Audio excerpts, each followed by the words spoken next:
આનંદનગર વિસ્તારમાંથી special operation ગ્રુપે શંકાસ્પદ રિક્ષા સાથે એક ઇસમને ઝડપી લઈ જરૂરી કાર્યવાહી હાથ ધરી હતી। સ્પેશિયલ ઓપરેશન ગ્રુપની ટીમ આનંદનગર વિસ્તારમાં પેટ્રોલિંગમાં હતી તે વેળાએ અતુલ લોડિંગ રિક્ષાને શંકાસ્પદ હોવાના અનુસંધાને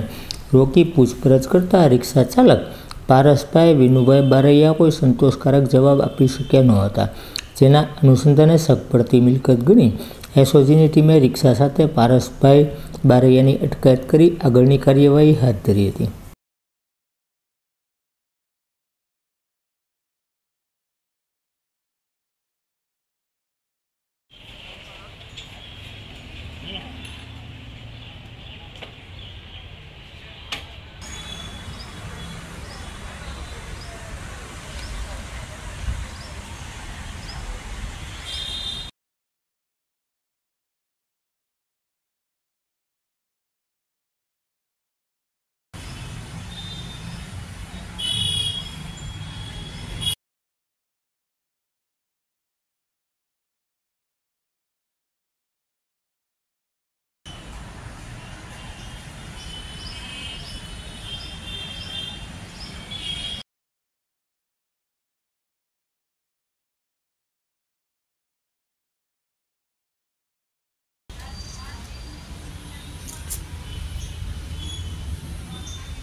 Dejaron,